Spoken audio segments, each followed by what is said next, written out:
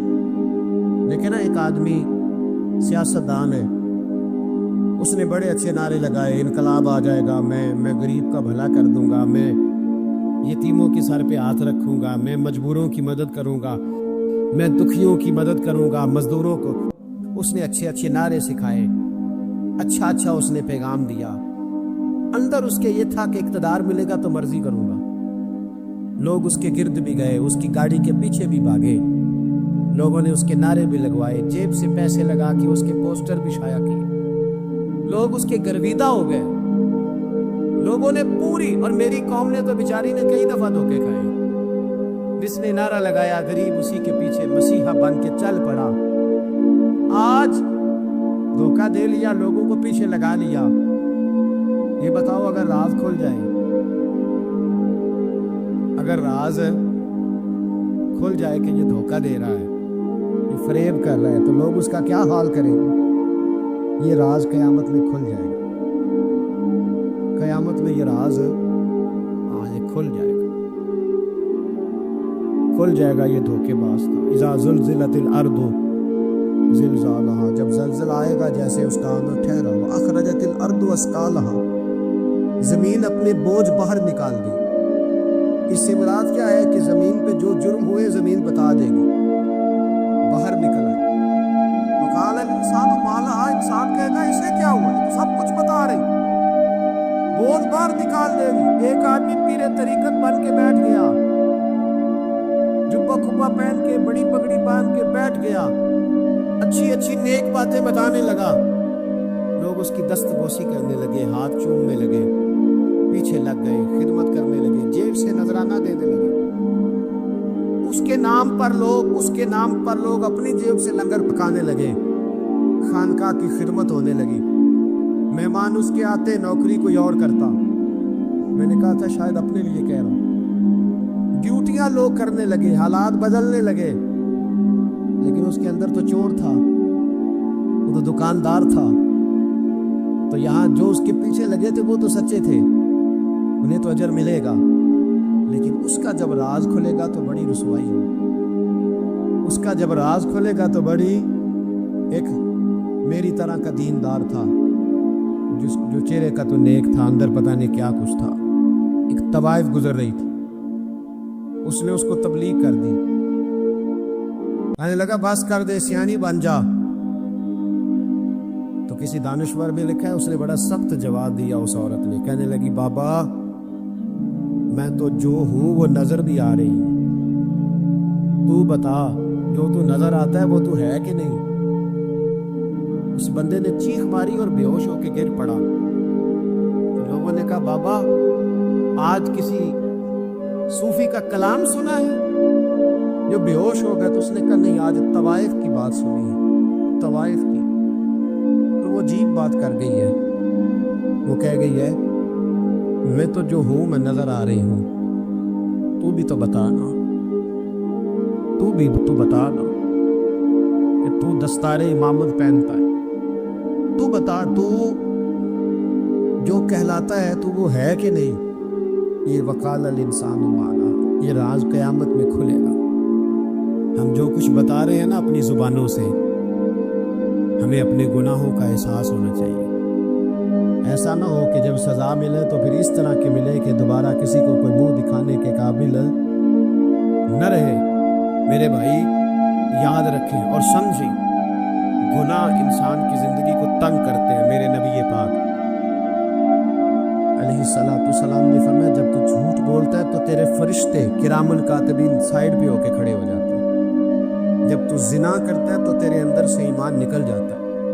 اور نبی پاک علیہ الصلوۃ والسلام نے فرمایا جب میری قوم میں ناانصافی عام ہو جائے گی تو قتل بھی عام ہو جائے گا. اور سن لو لکھ لینا یہ حدیث دل کی تختی پر.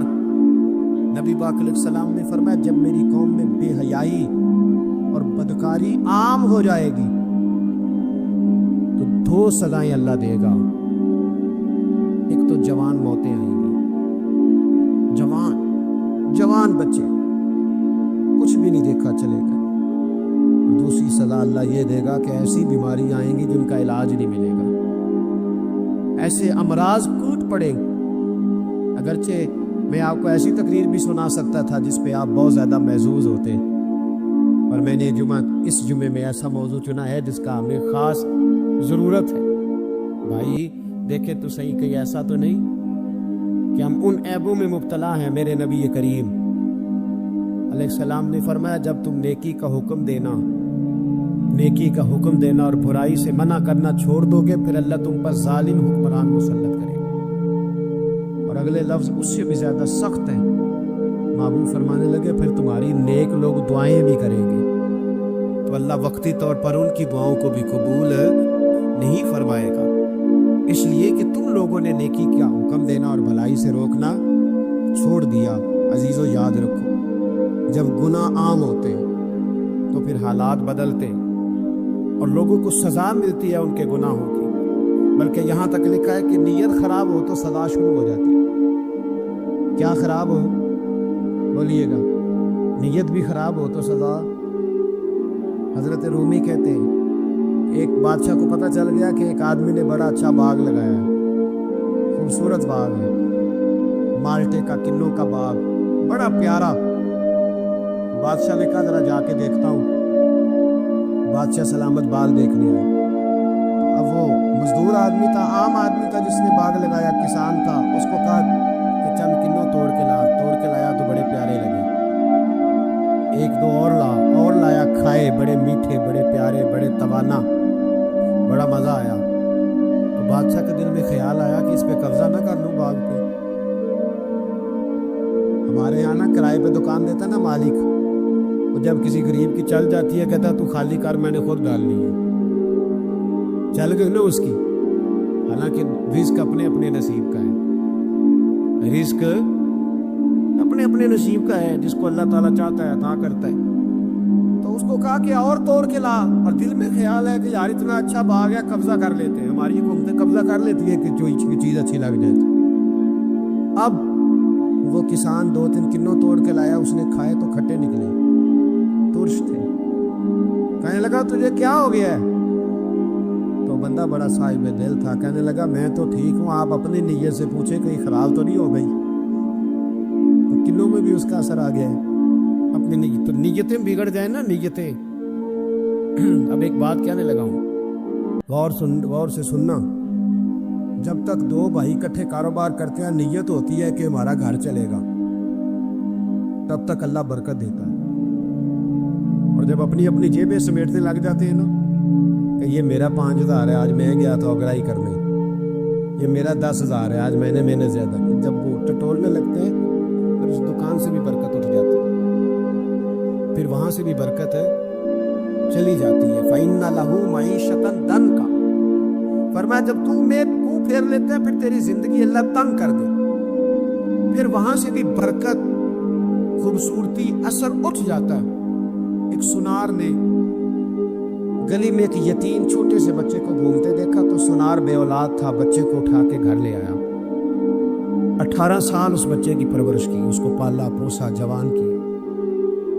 سنار کے پاس وہ دکان پہ چلا جاتا، وہ کئی دفعہ دکان پہ رہتا، کئی دفعہ گھر میں رہتا۔ ایک دفعہ وہ دکان پہ تھا، بچہ گھر تھا، 18 سال کا جوان، اس کی بیوی اکیلی تھی۔ وہ جس نے ماں بن کے پالا تھا اس نے اسی پہ حملہ کر دیا، اس کا بازو بری نیت سے تھاما، بیوی چیخی۔ تھوڑی دیر گزری تو وہ نوجوان پیروں میں بیٹھ گیا، کہنے لگا اماں پتہ نہیں مجھے کیا ہوا۔ شام کو سنار آیا، بیوی چیخنے لگی، چلانے لگی، کہنے لگی آج عجیب بات ہوئی، جس کو میں نے جگر کا خون دے دے کے پالا اسی نے گندی نظر ڈالی۔ سنار محو حیرت ہے، بیوی کا خیال تھا کہ لاٹھ اٹھائے گا، ڈنڈا اٹھائے گا، نوجوان کو مارے گا، لیکن وہ رونے لگ گیا۔ اس نے کہا آج اس نے میرا بابو تھاما ہے، جانے کیا کیا ہے۔ پریشان ہونے لگ گیا، سجدے میں گر گیا، کہا تو بتاتا کیوں نہیں؟ وہ سنار کہنے لگا اس کی غلطی نہیں، 18 سال کے بعد آج مجھ پر بھی شیطان سوار ہوا تھا۔ ایک عورت آئی تھی، اپنے بازوؤں میں چوڑیاں پہننا چاہتی تھی تو میں نے بھی گندی نظر سے ہاتھ ڈالا تھا، رب کریم نے مجھے فوراً اس کی سزا دی۔ اسرائیل کے جو جرم تھے نا، ان میں ایک جرم قرآن مجید نے ان کا یہ بیان کیا ہے کہ بہت سوال کرتے تھے، بہت بحث کرتے تھے۔ ان کی جن چیزوں کو عبرت بنانے کا اور سبق لینے کا ہمیں کہا گیا ہے، ان میں یہ ہے کہ کثرت اور بے معنی سوال۔ ایک بندہ قتل ہو گیا ہے، حضرت کلیم کی بارگاہ میں وہ آئے ہیں، حضرت کلیم علی نبی نام علیہ الصلوۃ والسلام نے ان سے فرمایا ہے ایک گائے ذبح کرو، مرنے والے کو اس کا کچھ حصہ مارو، مرنے والا اٹھ کے بتا دے گا مجھے کس نے قتل کیا۔ اب انہوں نے پوچھا جی گائے کا رنگ کیسا ہونا چاہیے، عمر کتنی ہونی چاہیے، بوڑھی ہو جوان ہو، اتنے سوال، بے معنی سوال، بے مقصد سوال، بحثیں ہی بحثیں اور الجھاؤ ہی الجھاؤ۔ اور زندگی کے اندر یعنی زمانہ بیت گیا یہ پوچھتے ہوئے کہ جناب عیسیٰ علیہ السلام کی نانی کا نام کیا ہے، حضرت موسیٰ کی والدہ کا نام کیا ہے، یہاں تک کہ ایک صاحب یہ پوچھنے آ گئے کہ بتایا جا سکتا ہے کہ معراج کی رات جو براق گیا تھا اس کا رنگ کیا ہے۔ خدا کے بندو، یہ سوالات آپ کی ضروریات کے سوال ہیں، عجیب نوعیت کے سوال ہیں۔ اور پھر یہ بحثیں جو لوگ چھیڑتے ہیں ان کو لوگ بڑا عظیم آدمی سمجھتے ہیں کہ دیکھو یہ بڑی خاص بات نکال کے لایا ہے۔ اور میں نے یہ داستان سرائی کے منظر حرم شریف میں دیکھے، یہ ایسی بات کو روایت کر دیا جاتا ہے چند پیسے کمانے کے لیے کہ میں زیارتیں کراتا ہوں، وہ ایسی ایسی زیارت بیان کر دیتے ہیں جس کا تصور ہی نہیں ہے سرے سے۔ مجھے ایک صاحب زیارت کرانے کے لیے لے گئے تو کہنے لگے وہ جو نبی کریم علیہ السلام نے ایک مقام پہ فرمایا تھا نا کہ یہ بکری کا بچہ جو مرا ہوا ہے تم بتا سکتے ہو کہ اس کے مالکوں کی نظر میں اس کی کیا قیمت ہے؟ تو صحابہ نے کہا کوئی قیمت ہوتی تو یہاں پھینک دیتے، کوئی قیمت نہیں۔ کہنے لگے وہ جو حدیث اور وہ جو واقعہ ہوا تھا جہاں سرکار نے یہ بیان کیا تھا وہ یہ جگہ تھی، اس کی زیارت کر لے۔ تو میں نے ان سے پوچھا آپ کو کیسے پتا یہ جگہ تھی؟ میری بات کی سمجھ آ رہی ہے؟ کیسے پتا ہے آپ کو؟ کتاب میں بخاری میں حدیث موجود ہے لیکن وہاں تو کوئی تعین نہیں ہے کہ وہ خاص، یہ بعض اوقات یہ ہوتا ہے کہ سرکار فلاں محلے سے گزر رہے تھے لیکن بعین ہی آپ نے تعین کر دیا اور تبدیلی یہ وقت کے ساتھ جگہ بدل گئی، حالات بدل گئے، کہیں خالی زمین پر مکانات آپ نے تعین کیوں کر کے کیا؟ کس وجہ سے کیا؟ ایک نئی بات جڑنے کے لیے؟ اسلام دنیا میں صرف بحث کرنے کے لیے آیا ہے؟ آپ روز ایک نئی بحث کریں گے، روز ایک نئی کہانی بنائیں گے، روز ایک آپ عنوان بنائیں گے جس پر مجادلہ ہو، مکالمہ ہو، مناظرہ ہو۔ دین کے اخلاقی پہلو اور جو عمل کے لیے دین دنیا میں آیا تھا اس پر عمل کب کرنا؟ فضول قسم کی ابحاث میں وقت ضائع ہوتا ہے اور ہم بڑے مزہ لے لے کے لطف لے لے کے ان چیزوں کو سنتے ہیں، غور کرتے ہیں۔ عزیز بھائی سنو اللہ کے حبیب نے کیا فرمایا۔ حضور فرمانے لگے خوبصورت مسلمان وہ ہے جو بے مقصد باتوں کو چھوڑ دے، لا یعنی اور بے مقصد چیزوں کو چھوڑ دے، با مقصد معنی خیز جو اس کی ضرورت کا کام ہے وہ ضرورت کی حد تک اپنے آپ کو وقف رکھے، اور پھر دوسرا ہم ایک اور کام کے اندر بہت زیادہ شوق رکھتے ہیں، میری ذمہ داری جو ہے میں وہ کام ٹھیک نہیں کرتا لیکن مجھے دوسرے کے کام میں مداخلت کرنے کا بڑا شوق ہے، بجائے اس کے کہ میں اپنا خیال رکھوں کہ جو اللہ تعالیٰ نے میرے اوپر ذمہ داری ڈالی ہے وہ میں کس طرح سے سر انجام دے رہا ہوں، میں دوسروں کا خیال رکھتا ہوں۔ ہمارے استاد صاحب مختلف اساتذہ کی میٹنگ کرتے تو ایک جملہ ان کا مجھے بڑا یاد رہ گیا، وہ کہنے لگے مہربانی کیجیے گا اپنی اپنی کلاس کا خیال رکھیے، دوسروں کی کلاسوں کا خیال ہے وہ ان کی ذمہ داری ہے، ان کی ثواب دید ہے جو استاد اس کلاس کو پڑھاتے ہیں، اپنی ذمہ داری اپنی ڈیوٹی۔ میں آپ سے عرض کرتا ہوں اگر ہمارے ہاں مزاج مداخلت کا نہ ہوتا، ہمارے ہاں اپنی ڈیوٹیاں اپنے حساب میں اپنے دائرہ کار میں رہ کے کرنے کا مزاج ہوتا، بہت سارے کام صحیح ہو رہے ہوتے، لیکن جہاں ہر شخص کو اجازت ہے وہ ہر کام کرتا ہے۔ آپ بیمار ہو جائیں لوگ تیمارداری کرنے آئیں گے، جتنے لوگ پتہ لینے آئیں گے سارے ایک ایک نسخہ بھی بتا کے جائیں گے، یہ کھا لیں اس سے مجھے فائدہ ہوا تھا۔ حالانکہ آپ کسی اسپیشلسٹ ڈاکٹر کے پاس جاتے ہیں، آپ کہتے ہیں میں بیمار ہوں، تو وہ پہلے آپ کا بلڈ پریشر دیکھتا ہے، پھر ایک کونے میں وہ لکھتا ہے کہ آپ کو شوگر تو نہیں، پھر آپ کا وزن پوچھتا ہے، عمر پوچھتا ہے، اس تقاضے کی روشنی میں ان ساری چیزوں کو دیکھ کر نسخہ تیار کرتا ہے، لیکن وہ جو آپ کے لیے چاروں مغز بنا کے لایا اس نے کچھ بھی نہیں پوچھا کہ بھئی آپ کو شوگر تو نہیں، بلڈ پریشر تو نہیں، یہ والا مرض تو نہیں، لے آیا ہے کیونکہ ہر بندے کو حکیم بننے کا شوق ہے، اسی طرح ہر آدمی کو دینی مسئلہ بیان کرنے کا شوق ہے، اس نے کوئی 4 کتابیں بھی نہیں پڑھی، وہ ضروریات سے بھی آگاہ نہیں، اسے نہیں پتا کہ دین کے مختلف پہلوؤں کا عنوان کیا ہے، کسی استاد کے پاس وہ نہیں بیٹھا، 4 باتیں کہیں سے سن لی ہیں اور 4 چیزیں کہیں سے اس نے دیکھ لی ہیں تو وہ بہت بڑا جناب دائی بن کے وہ کام کر رہا ہے۔ تو اپنا کام جو ہے اس کو صحیح کر کے اگر کیا جائے، اگر ٹھیک کر کے کیا جائے اپنے دائرہ کار کے اندر، آپ یقین کریں بندے کو مزہ آتا ہے کام کرنے۔ حضرت معاویہ بن خدیج رضی اللہ تعالیٰ عنہ ایک صحابی ہیں، وہ کہتے ہیں سیدنا عمر فاروق رضی اللہ تعالیٰ عنہ نے اپنے زبانہ مبارکہ میں مجھے ایک مہم کے لیے بھیجا تھا، تو وہ ماحول کچھ اس طرح کا بنا ہوا تھا کہ شدید انتظار تھا کہ بنا کیا۔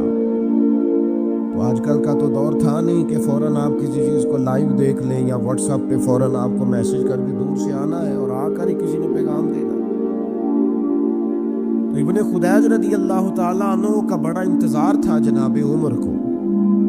فرماتے میں دوپہر کے وقت خبر لے کے مدینہ طیبہ میں آیا، چلچلاتی دھوپ تھی، گرمی کا موسم تھا اور رواج بھی تھا دوپہر کا کھانا کھا کے لوگ آرام کرتے۔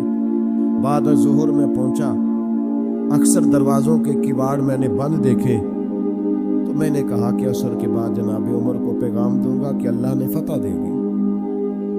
فرماتے ہیں کہ بعد عصر میری ملاقات ہوئی تو جناب عمر تو نماز کا سلام پھیرتے ہی پوچھنے لگے ہو یار اللہ تیرا بھلا کرے، میں تو تھک گیا تیرا انتظار کر کر، کیا نتیجہ نکلا، اللہ نے کامیابی دی؟ تو فرماتے ہیں میں نے فوراً کہا حضور اللہ کا شکر ہے، اللہ نے اپنے فضل سے مسلمانوں کو کامیابی دی۔ حضرت عمر کہنے لگے کہ جو رستہ ہے وہی مجھے معلوم ہے اور جنگ کا دورانیہ بھی معلوم ہے، تو آپ دیر سے کیوں آئے؟ میں بے چین تھا۔ حضرت معاویہ بن خدیج رضی اللہ تعالیٰ عنہ عرض کرنے لگے حضور میں تو آ گیا تھا ظہر کے بعد، لیکن اس خیال خیال سے کہ آپ سو رہے ہوں گے، اس خیال سے کہ آپ آرام فرما ہوں گے، میں نہیں آیا کہ عصر کے بعد مسجد میں ملاقات ہوگی تو میں بتا دوں گا، تو یہ جناب عمر کا طرز ہے۔ یہ وہ لوگ ہیں جن کا